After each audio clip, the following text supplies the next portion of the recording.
coming up on this episode of the Roundtable.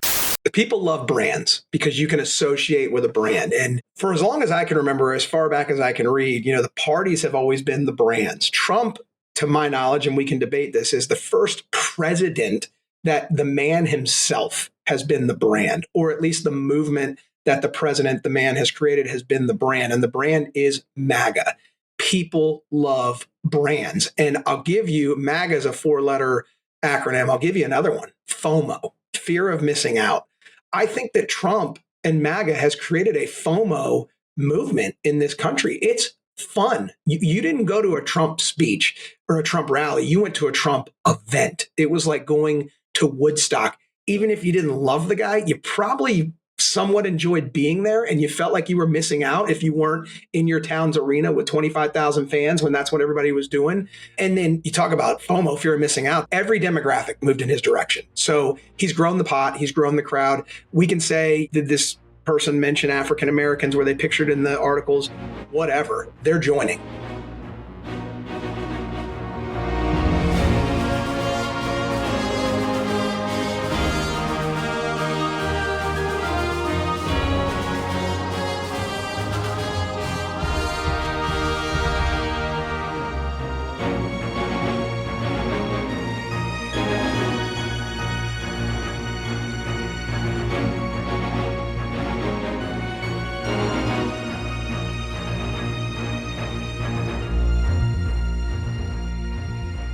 Welcome once again to the Roundtable, your weekly publishers and editors podcast here at the American Mind. I'm your host, Spencer Klavan, associate editor of the Claremont Review of Books, and of course, Cruel Kids, editor of the American Mind. In case there was ever any question, I'm joined this week by managing editor Mike Sabo, publisher and president Ryan Williams, and back for a repeat performance. The guy so nice, we had him on twice. Gates Garcia, host of the new podcast We the People, available on Apple, Spotify, and YouTube as of February 9th. Gates, is that right? That's right. Ready to rock. Terrific. We'll get you to plug that at the end here. But first, we wanted to jump right in with some more winning. I don't know about you guys, I'm getting a little tired of all this winning. It's a bit tedious to just win and win and win with all these executive orders.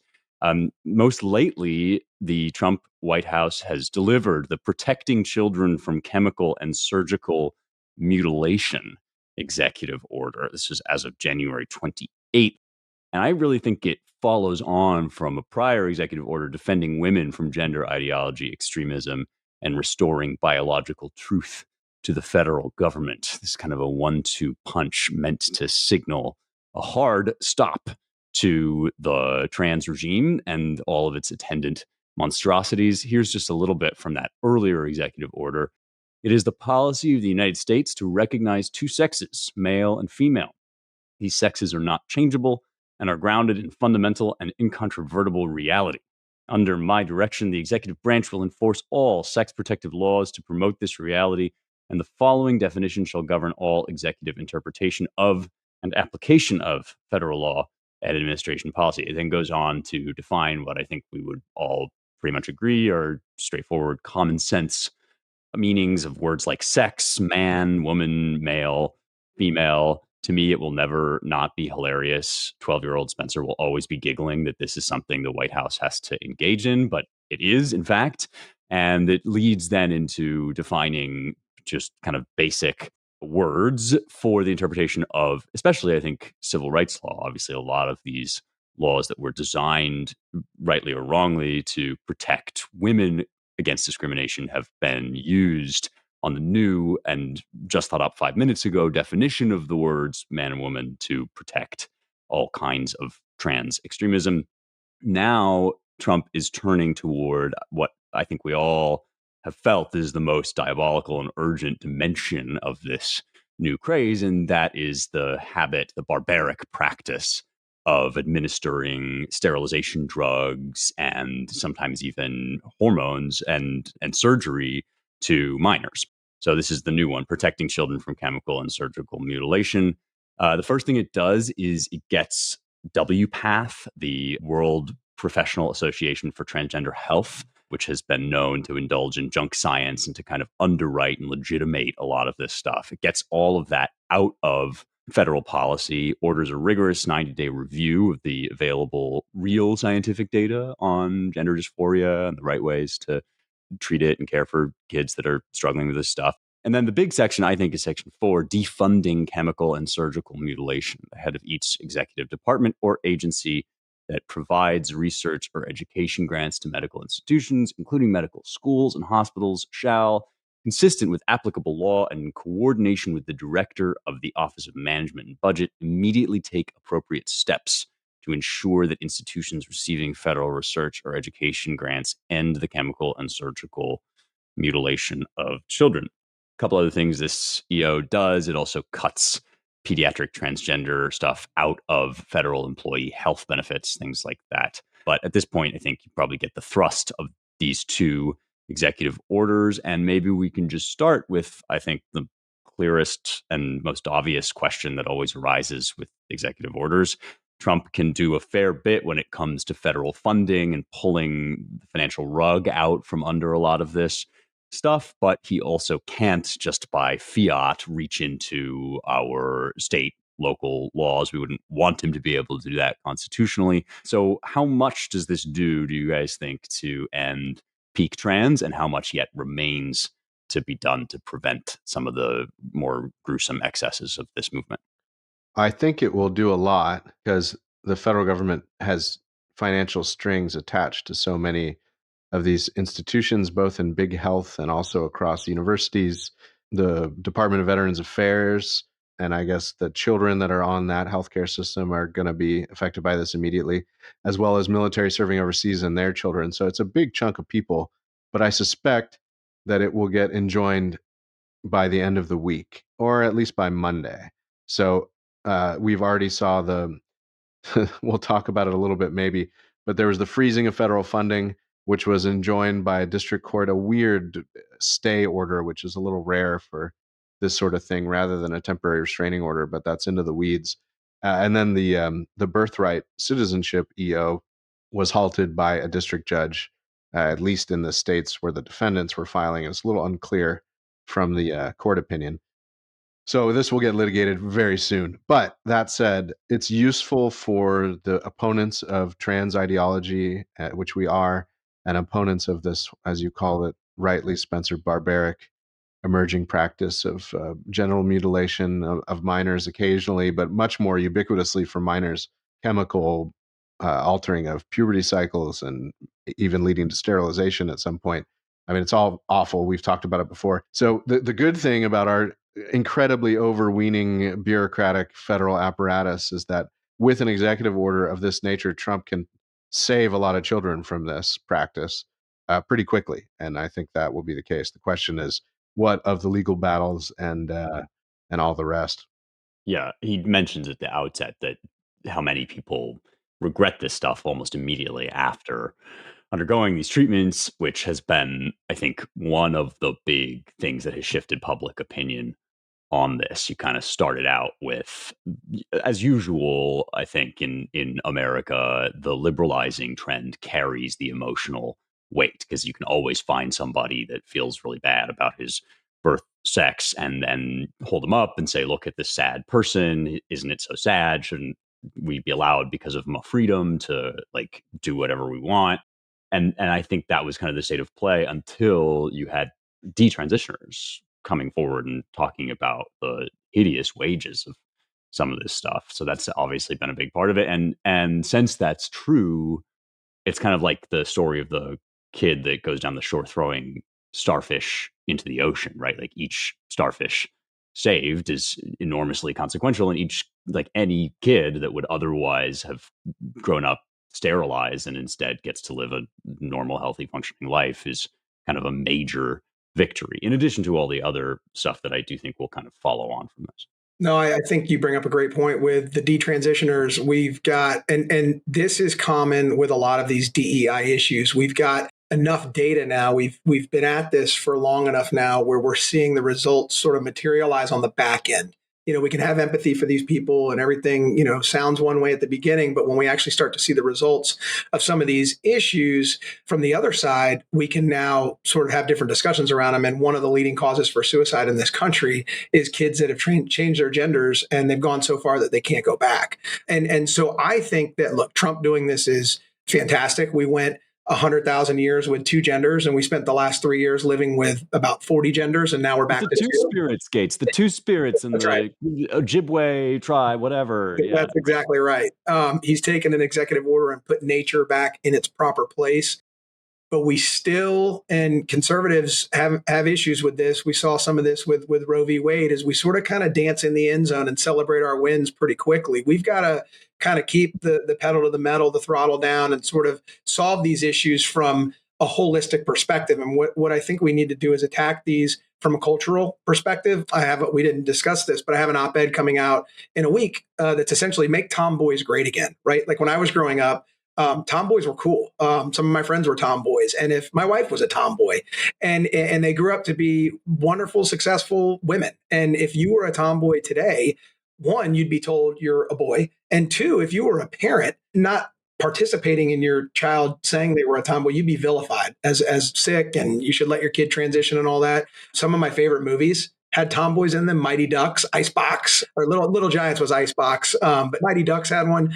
When is culture going to follow on and sort of participate in these executive order type events to where, yes, the executive order takes place, but we sort of need the conversations and the culture to follow behind them to provide the wind in their sails?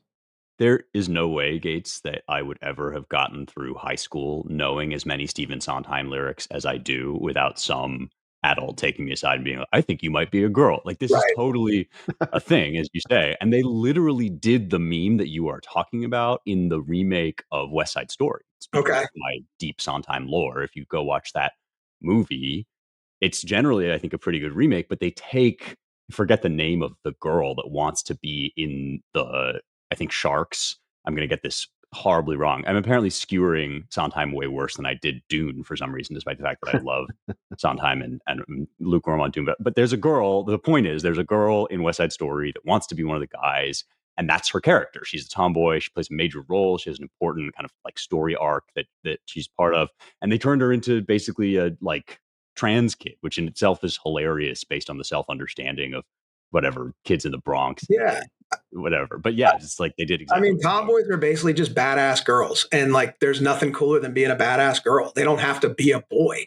My wife, for her first communion, insisted, my mother-in-law picked out this beautiful white dress for her to wear. And my wife insisted on wearing her soccer uniform to her first communion. Now, she obviously was overruled by my mother-in-law and had to wear this white dress and cried her way down the altar or whatever, the runway there. But my mother-in-law would be vilified today. She'd be evil if she forced her daughter to wear a dress if she didn't want to. It's just we've got to get the culture, and the tide's turning, but we've got to get it all the way there to where when these executive orders take place, we have sort of the cultural movement to support them.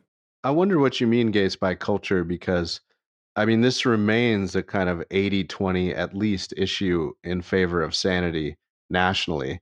So, I mean, do you mean, we'll only experience true victory with this sort of thing when what happens after an executive order like this comes out? Well, we start to see change in our day-to-day lives, and I think it's happening. One thing that I think got Trump elected was the transition that it's a terrible choice of word. Hey, we're pro presidential transmission. That's right. There you go. Sort of the evolution of the media. The left has had the mouthpiece. Mainstream media has controlled the narrative in this country for so long, and that has finally changed. I mean, Trump was the first candidate ever to use podcasts and shows like this to win office. We've been given the mouthpiece. I don't want to say back because I don't think we've ever had it, but we've been given a seat at the table where the microphone sits. And so Americans have been exposed very recently. This is a very recent phenomenon. Americans have been exposed to media conversations that they've never heard in their entire lives. And they're not forced to turn on the TV at night and choose between 4 channels, 3 of which are so far to the left that, we know what those are. So I think that's changed. But again, we're in the first inning of sort of a media, I'm going to call it a media takeover. The other thing I think that's changed is higher education is viewed very differently today than it was 10 years ago. I still think there's value in a college degree, but a lot of people don't. And that's forced colleges to sort of evolve and change the way that they market themselves to the world. And they've also been exposed from a woke DEI perspective. So we've seen, we're not in the first inning of taking that institution back, but we've definitely seen higher education evolve on some of these issues over the very, very recent few years. So I think that as enough of this occurs, we look back 2 years from now, 3 years from now, from 4 years from now, and say, wow, movies look a little different. Media looks a little different. I mean, the viewership at these mainstream media outlets is just putrid. They're on their deathbed. So I think in a couple of years, this looks very different. A good example of what you're talking about, Gates, is the nomination for this person from the movie Amelia Oh, Perez.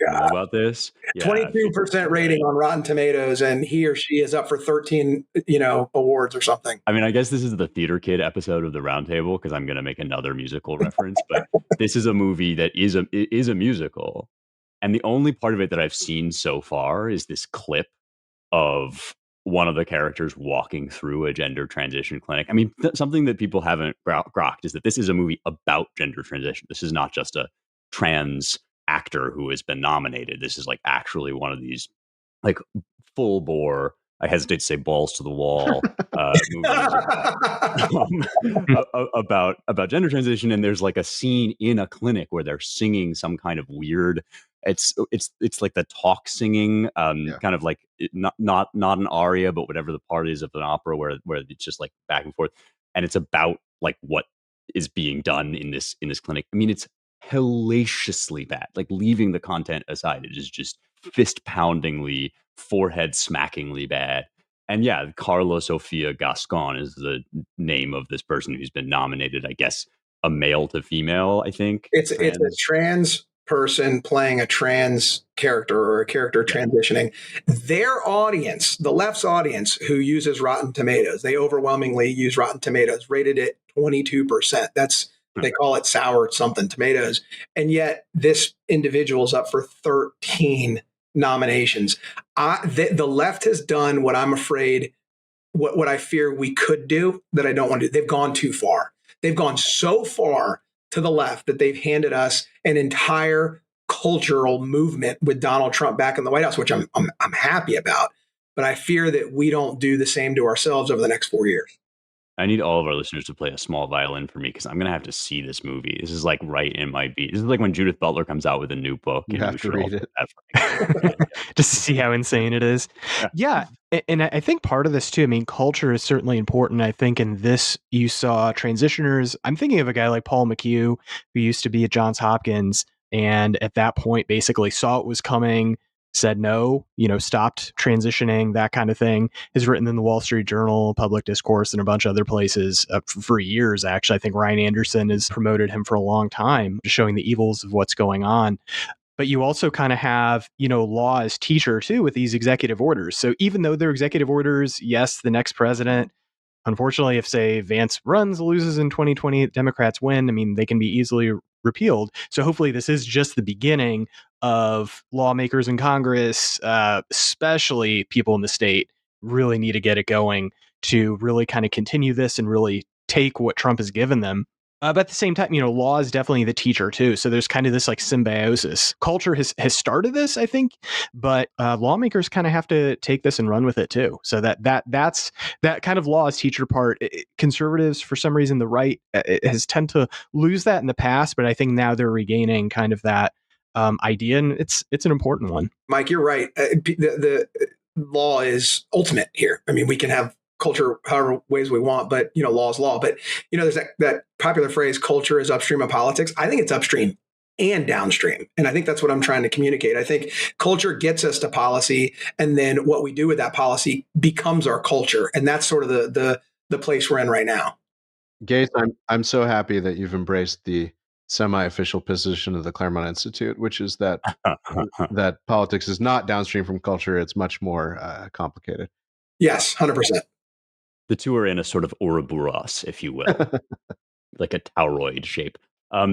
Yeah, that's definitely a major part of this. And it feels like we've been in a many decades long science experiment to figure out exactly how far you can stretch and shift people's natural intuitions. Like, I think it's kind of baked into the American system that a certain amount of outlandish thinking is made room for and can sometimes win public opinion, popular opinion. And you've seen a variety of groups gain public approval or at least acceptance or whatever. And trans was supposed to be the next thing in that big march forward, progressive march of history. Like, if you think of this from your like good progressive foot soldiers point of view, it was like first it was black people, then it was women, I guess, then it was gay people, and now it's trans people. And each one is going to be like marched center stage and then made into the new star of the American liberationist project. And what they never seem to bank on is that like each one of those groups is actually radically different from one another and has a variety of different concerns, like some good, some bad. And also the things that you might ask for on their behalf are very different and relate differently to the fabric of American social life.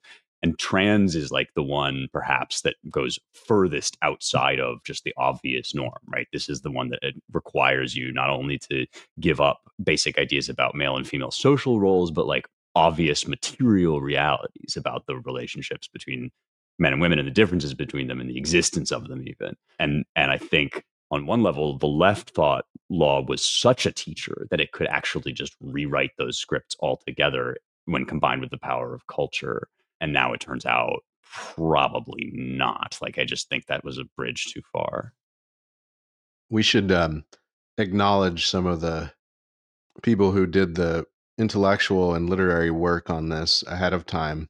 I'm thinking especially of he was there first, Claremont alum Ryan Anderson, now who's run the Ethics and Public Policy Center for the last few years, but before that was at the Heritage Foundation. He wrote this book, which people should revisit if they're interested, When Harry Became Sally, responding to the transgender moment. And then, of course, Abigail Schreier's book, Irreversible Damage, I think it was. I haven't pulled it up. Yeah, that's right. And Abby, we got to know Abigail a little bit. She lives in LA and came by the fellowships once or twice. A wonderful scholar and journalist, and really played a big part in surfacing this issue and spotlighting it. And then lastly, some good news, more good news on the Trump administration front. Whistleblower Dr. Haim, working at a Texas hospital. I just always forget where exactly, maybe down near Houston or at one of the university hospitals.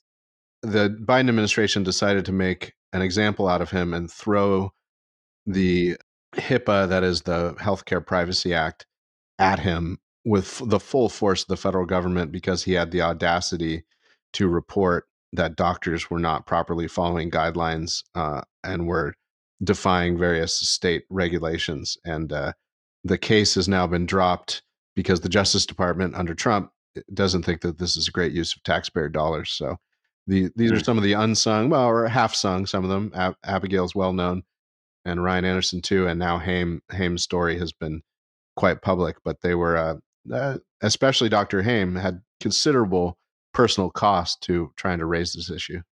Yeah, never mind unsung, just like hounded and excoriated, right? That's right. And Schreier was, certainly received that treatment. There's like, I think a couple honorable mentions in there too. One of them is Lisa Littman. I'm not sure how you say it, but she was the researcher who totally innocuously, just thinking she was actually helping with trans issues, coined the idea of rapid onset gender dysphoria. I'm not sure if she came up with the name, but she features in Irreversible Damage, the Schreier book, and she was just hounded, totally unprepared for the way in which she was going to be demonized and vilified. People like J.K. Rowling, who have used major platforms that they didn't have to use for this. Like, Rowling could have sailed off forever into the sunset on a crest of pounds and dollars. Like, she did not need to do that, but she put herself out there for this issue and has been not only demonized, but like basically excised from the legacy of her own work by all the literati who think they get to control this stuff. And she's been vindicated by this. Like, this is a huge, I mean, Matt Walsh, like, the list goes on. And all of these people have genuinely done, I think, a real solid for the American people who obviously are kind of fed up with this stuff. Gates, your point about culture, which is, I think, so important, makes me think of our next topic. So maybe we can roll into it. When something like the Amelia Perez nomination happens or nominations happen, it really does sort of feel as if legacy institutions in the cultural space are lagging just miles behind the actual vanguard of the culture. And they're totally unprepared to deal with the situation that they're no longer the cool kids, that they're no longer out in front of the pack. And that's true in media when you see people trying to like astroturf Kamala into Brattsville and suddenly realizing that this is not the kind of organic, chic coolness that they once commanded. And it turns out that Trump and some of the like new right is more interesting and cool and chic.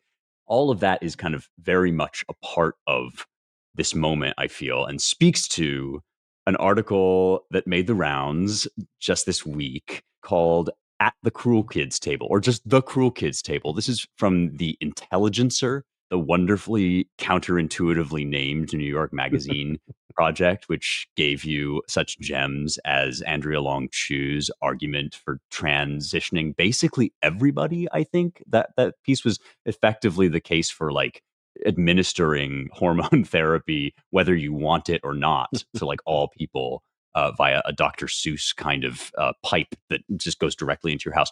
Anyway, what I'm saying is this is a hugely dystopian and bizarre magazine that exists to publish kind of clueless left-wing takes.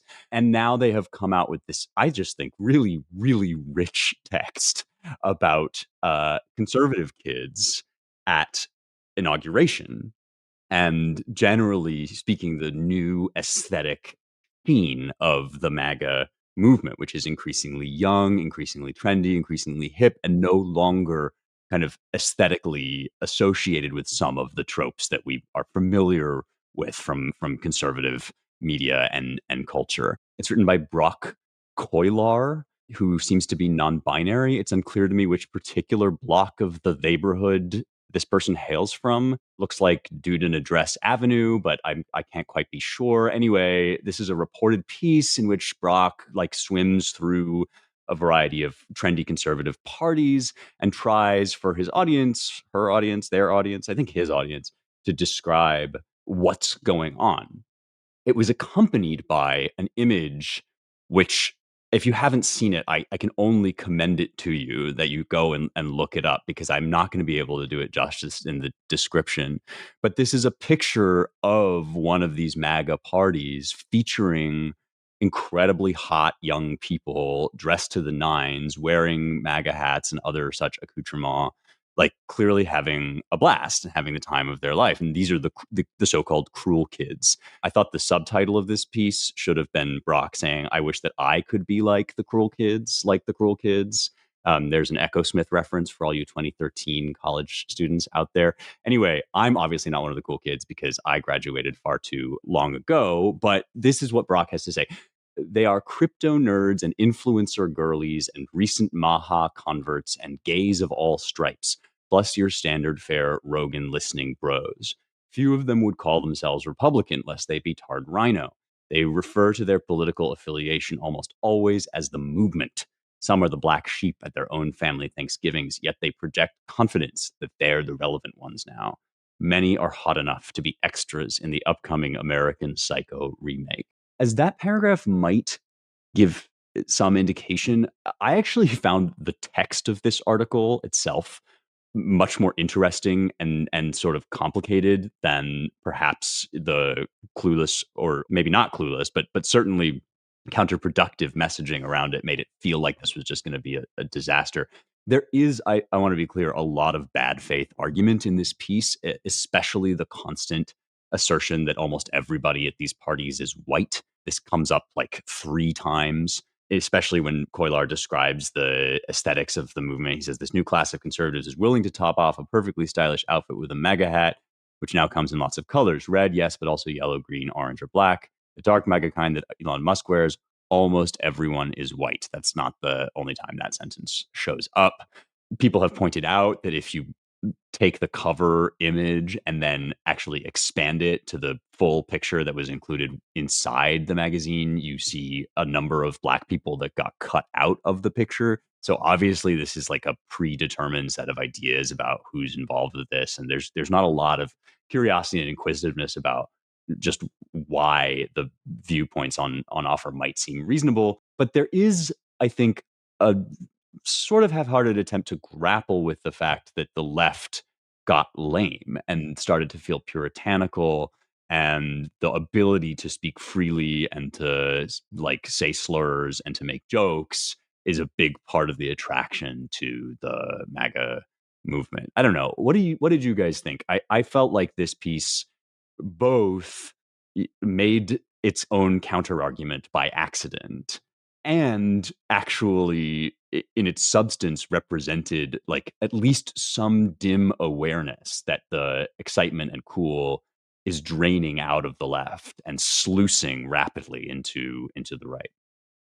Yeah, I agree with you a lot, Spencer, that the initial coverage of it and the headline, I thought I knew what I was going to get, but then you get a reported piece where the author is clearly, the rhetorical arc of the story is he's progressively having more fun. He's kind of getting into it. You almost expect him to say, and then I made a racist joke, and like I felt, part of the way Kind of, through. it almost does at the very end. Like there's something like that there. Yeah, and then the last line is, the spirit of it is, this is a cool new cultural movement. The left should be scared of it. I certainly got into it and enjoyed myself. And then there's almost like a pro forma. And then with double meaning, it's left very ambiguous. And then I woke up the next day sick. Yeah. We don't know, hungover, sick about the future for America with this ascendant cultural movement or what. Yeah, I mean, it's just an interesting thing. I think I forget who said it on Twitter, more than one person. I think our friend Peachy said it, but and actually some of our Zoomer friends like Nate Hockman and Armin Tulowi, who Armin is a fairly recent grad of UW, University of Washington, a hotbed of leftism, and was a Publius Fellow of ours, as was Nate Hockman. Armin was a little more recently a Publius Fellow. And they both said this, which is, I've experienced the rise of irreverent MAGAism amongst Zoomers. I watched it all transpire in real time. They're all just sick of the establishment, which now for the better part of 100 years, and then much more aggressively over the last maybe 20 years, and then hypercharged through the Trump years, has gotten stodgy, as you say, puritanical, uninterested and hostile to any new ideas, kind of humorless. And so we shouldn't be that shocked that the kids are rebelling. And I think one of the disingenuous parts of the piece was to suggest that deep down at their core, all these kids are kind of just bigoted. And that's part of, or grifty. It's like or grifty. Yeah. But I mean, it's just the current irreverence, of course, is going to gravitate towards making fun of identity. And we have the old ready-made and updated ethnic joke as a wonderful embodiment of that. Or, he was even sort of joining in the fun of the half-hearted occasional anti-gay joke or whatever. And the disingenuous part of it is to suggest that this was somehow at everyone's core rather than being what it is, which is just them mocking the establishment with the most piercing way they can. The darker version of this is kind of the Nazi LARPing that you see on Twitter or like Hitler jokes amongst Zoomers. But it's all of a piece, I think, for the most part. Maybe some of it's not harmless, but I think most of it's harmless and should be read correctly as what it is, which is just a poke in the eye of the establishment. Yeah, he goes out of his way to say at some length, in a way that made me long for like a Red Scare psychosexual reading of this piece. He goes out of his way to describe like all the studly mask gay guys there are at this event, but he never really puts two and two together and then concludes that therefore all of the joking and the slurs is actually not hateful, but is more about, as you say, Ryan, like a certain degree of iconoclasm against the current establishment, which is all about making sacred cows out of these identities. Like he doesn't seem to put that together. My reaction to this was, for so long, people love brands because you can associate with a brand. And for as long as I can remember, as far back as I can read, the parties have always been the brands. Trump, to my knowledge, and we can debate this, is the first president that the man himself has been the brand, or at least the movement that the president, the man, has created has been the brand, and the brand is MAGA. People love brands. And I'll give you, MAGA is a 4-letter acronym. I'll give you another one, FOMO, fear of missing out. I think that Trump and MAGA has created a FOMO movement in this country. It's fun. You didn't go to a Trump speech or a Trump rally. You went to a Trump event. It was like going to Woodstock. Even if you didn't love the guy, you probably somewhat enjoyed being there, and you felt like you were missing out if you weren't in your town's arena with 25,000 fans when that's what everybody was doing. And then you talk about FOMO, fear of missing out. Every demographic moved in his direction. So he's grown the pot, he's grown the crowd. We can say, did this person mention African Americans? Were they pictured in the articles? Whatever, they're joining. Their demographic has moved in Trump's favor more than it has in any other election. So I think that we've seen the first FOMO president via the MAGA hats and the MAGA brand, and it's something that I think is unstoppable at the moment. And I think that people that are left out, like this author, are bitter. Yeah, there's another piece that we should maybe pair with this one, which Mike, I think you sent this one by. This is James Pogue in Vanity Fair, and he's talking about almost like the shadow flip side of these MAGA parties, which is the Hotties for Harris party. Yes, friends and listeners, I do get paid to say things like this on microphone. Here's Pogue describing just a little bit of what this thing, which included like, Harry Sisson or whatever, and all of these people that were trying to make Brat happen before the election. He says, I excused myself to go to the restroom and catch some fresh air. A security guard stood watch inside the men's room. I watched him block someone from going into a stall and caught his eye to inquire whether he was there to prevent people from going in to snort stimulants. He raised his eyebrows and gave as much of an answer as he could possibly have been allowed to give. What do you think? I stepped outside, hoping to bum a cigarette, and noticed there wasn't a single person who'd come out for a smoke. The Pogue is basically just saying somehow under our noses, the, I don't know, New York ennui of the cigarette smoking, even perhaps cocaine huffing crowd, just all gravitated rightward. And yeah, branding is a huge part of it. There's clearly something about this that leaves the Democrat Party in full panic mode, because this is the space that they owned, like the branding space, which is not disconnected from the culture as teacher / law as teacher function of a lot of politics, at least in America. All of that power used to belong to the left, and now it certainly seems to belong to something like the right. I mean, one question on my mind is, what actually is the suite of beliefs that most accurately describes these people who are aesthetically MAGA and who are attracted to MAGA aesthetics? Just based on a little bit of like anecdotal investigation on my own part, talking, for instance, to my students and trying to get a read, it's really not like full bore enthusiasm for every point of the Trump agenda. It's not, as much as like our listeners might like it to be, it's not like based political philosophy. It's not staying up late reading Carl Schmitt. Like, some of that is definitely there, but there's also just a lot of like craving for normalcy and desire to fit in, desire, like, not actually, that's too pejorative to call desire to fit in, desire to live a healthy normcore life, which most people want to live and should want to live. And I think there's just some basic obvious issues, one of which we've now discussed at length, which is the trans issue. Another one is the economy. Another is the border, where it just seems like Trump has packaged what really is a series of common sense beliefs that most people are just like very, very relieved to be able to foreground now in their politics. And foul-mouthed jokes are part of that, like being able to do locker room talk, which is another one of Trump's like famously successful kind of recoveries from what looked like a bad news cycle, was to defend himself by saying he was just doing locker room talk. Like, people really want to be able in certain contexts to make off-color jokes and not be scolded for it. And I think like so much of this really is like the actual normie revolution, which personally I welcome. Yeah, I mean, I look at this and think about the 1960s. I mean, you think of the comedy of like George Carlin and Richard Pryor going against the establishment, upending norms. So this is kind of the same thing. It just so happens to be, unlike that time, kind of the rise of the new left, Tom Hayden and the students at Berkeley. I mean, it's about the right.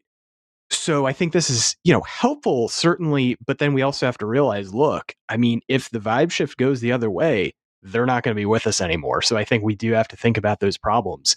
But yeah, I think this piece overall, like I think everybody has said, it seemed set up kind of like a hit job. But you read it, and there are some very interesting, ideas. The Pogue piece too, same thing, that are expressed. That's kind of showing, look, the Democrats are clearly losing steam. The culture is moving away from them in a big way. Mark Andreessen just had, actually, just an aside, just about New York Magazine publishing this. He said New York Magazine accusing others of cruelty is like Stalin accusing others of running poorly maintained jails. So that great line. And then just in that piece too, I mean, there was a line where they were more likely to talk about the culture war issues he espouses, Trump, than the man himself. Perhaps he's their mean to an end. It's like, well, wait a minute. I just thought the media and everybody on that side through the megaphone was just yelling, it's just a cult of personality over and over and over again. Well, suddenly they discovered it's not. Like, this is actually a political movement. And like, politics is about getting people on your side, vibes, transactional politics, etc. So it's kind of like horseshoe theory in one way. Democrats are rediscovering, oh, that's actually how Obama won in 2008.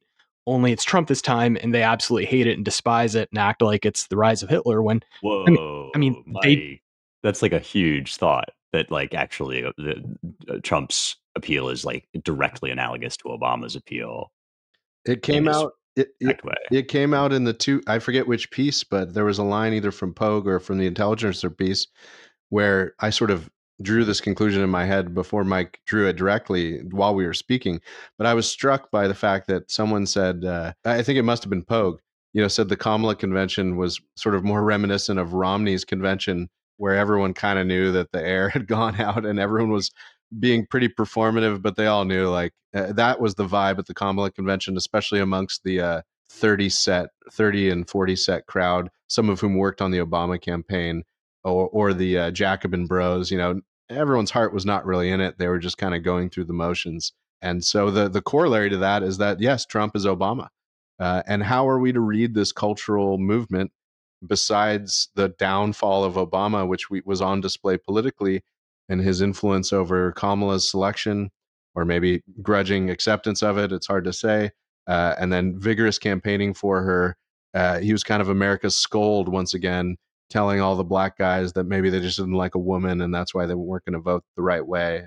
And so it's been a remarkable collapse of the Obama appeal that we've witnessed with the rise of Trump. And it's pretty remarkable that the brash TV reality star billionaire from one of the ethnic boroughs of New York displaced the Hope and Change candidate who was all the rage on social media and amongst the youth not too long ago. He is the real estate billionaire from New York, but what's so fascinating about that man is he can relate to anyone. He looks just as comfortable working at a drive-through in a McDonald's as he does riding around, landing on the tops of buildings in his helicopter. I mean, it blew my mind that he has a unique way, I don't know how, to be so relatable to every demographic of people in this country. And I think that's what's won a lot of people over. They sort of feel, well, first of all, he gets criticized for being this rich white guy from New York, this rich billionaire from New York. There are people in this country that everybody aspires to be rich. They sort of see in him what they want to be, but then they also see him where they're at now in the McDonald's thing, wearing the garbage worker vest. I mean, he's just got this crazy way to ride the entire spectrum and represent Americans. And I think that's why they moved in his favor. Well, Fran Lebowitz, who at the time was being insufferable and thought that she was putting him down, said the thing that nevertheless captures this most perfectly, which is that Trump is a poor person's idea of a rich person. Mm-hmm. And right. That was an insult, and it was expressed in a very snide way, but that's exactly what you're talking about.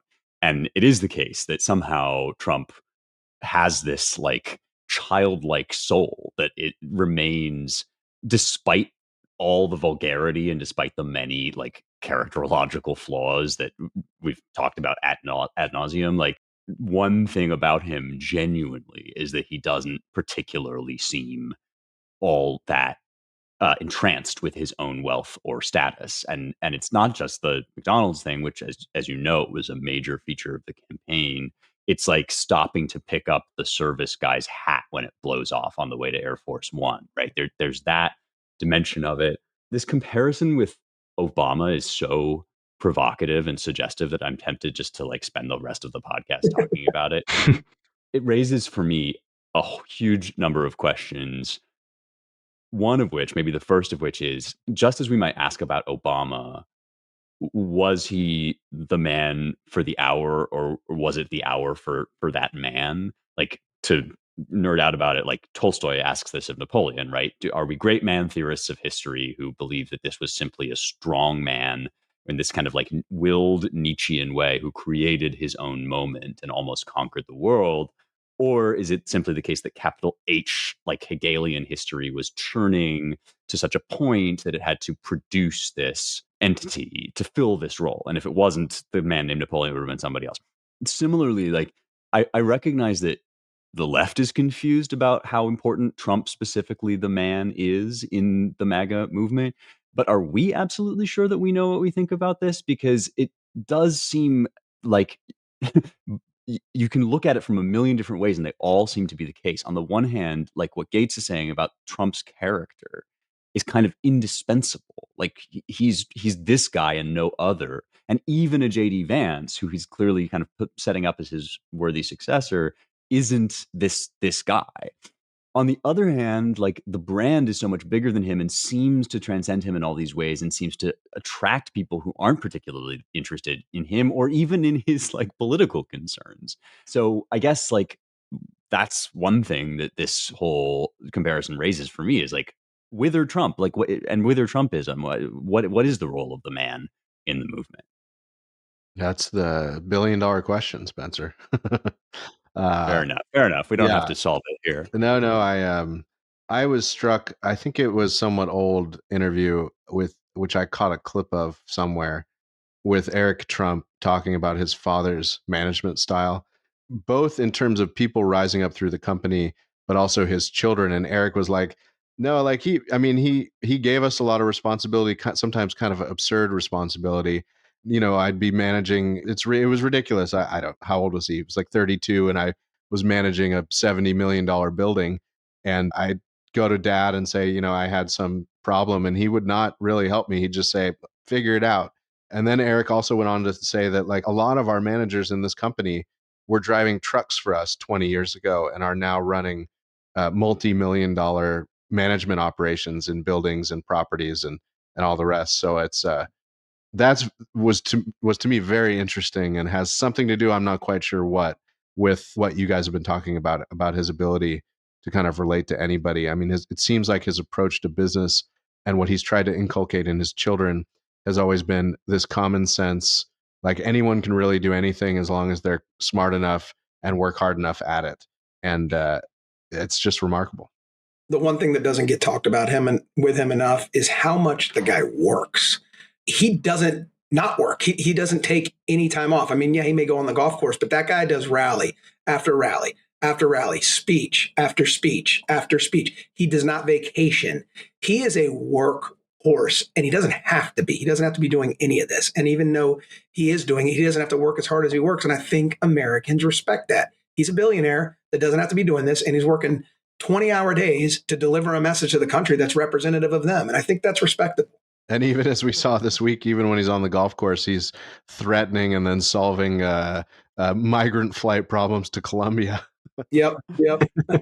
And this is also such a stark contrast with Biden that now it has extra potency. Like we were talking about this last week. Oh, the man can sit upright. Who would have thought that that was one of his major qualifications? But there it is, you know. And similarly, who would have ever thought that eloquence and the ability to string a sentence together would become associated with Trump's Republican Party of all things? And yet, like, we've just had 4 years of a deteriorating vegetable in the office, and it like it really makes the contrast quite stark. I mean, it would be so interesting right now. Like, let's get a camera on Biden. I mean, is the guy even? Does he have his eyes open? Is he sentient? Like, I would love that. Like, there was no happier person at that inauguration than Joe Biden. I mean, he had his bathing suit on under his suit. It's like Milhouse in The Simpsons. I wore my bathing suit on under my pants. Oh boy. Well, okay, we have like a brief moment to just touch on, and when we have the time, we should always take the opportunity to dunk on Chris Murphy, senator from Connecticut, who took to Twitter and posted that Trump is trying to oversaturate us with nonstop chaos, so we can't react meaningfully to any one thing. But Friday's global stop work order on almost all U.S. aid is dumb and murderous. You're killing, I guess not in this case, grandma, but I'm not sure whomst exactly we're supposed to be killing. But people who rely on federal aid, and in particular, I guess, continuing medication from U.S. aid. This was a act of the Rubio State Department. Rubio, now Secretary of State, wants to conduct a review of the dollars we're spending overseas. And so they briefly paused work overseas on federal aid projects. Just before we started recording, they restarted that work. So obviously, like, pearl clutching from Murphy. Part of me thinks, much as it's Senator Warren's job to harass Pete Hegseth and screech at RFK Jr., and that's like she knows where her bread is buttered. It's kind of, I guess, Chris Murphy's job to panic about every little thing the Trump administration does. But also, this seems related to everything we've been talking about to me, in that it must be this kind of maximalist dialed up to 11 hysteria that has contributed to the decoolification of the left, right? Like this is nothing if not lame. Yeah, I think, and it's kind of ironic. I mean, Murphy was actually in that James Pogue article, and kind of either Pogue presented him or he just presented himself as this like kind of third way, neither neoliberal nor neoconservative, path breaking, tech futurist, jump on board kind of. I'm going to take you to the future of the Democratic Party. And here he turns around and does what the Democrats always do: bloviate, overheating, lame, rhetoric up to 11. It's like, this is the same old stuff over and over again. I mean, this is a joke. This is the best you have. I mean, if this is it, okay, then let's go back to that Trump commercial where he shows Trump 2028, Trump 2032, Trump, just on and on and on, because the Republicans are going to be looking good on the presidential level going forward. Well, we've compared Trump to Augustus. We had the Restoration Monarchy last time. I guess we're doing now like FDR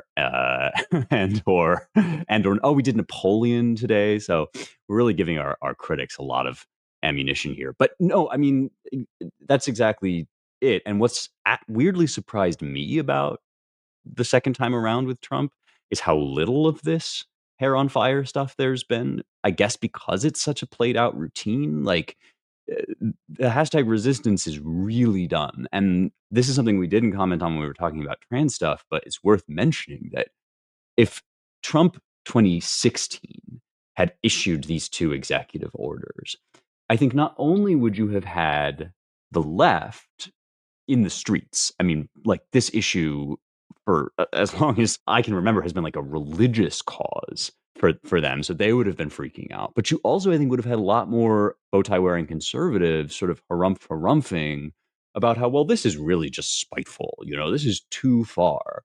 And now, like, these issues have become the patience of Americans on these issues has been so tried that there's the kind of political theater that Murphy is indulging in really plays to a very small select minority audience, I feel. And they're going to have to come up with something else.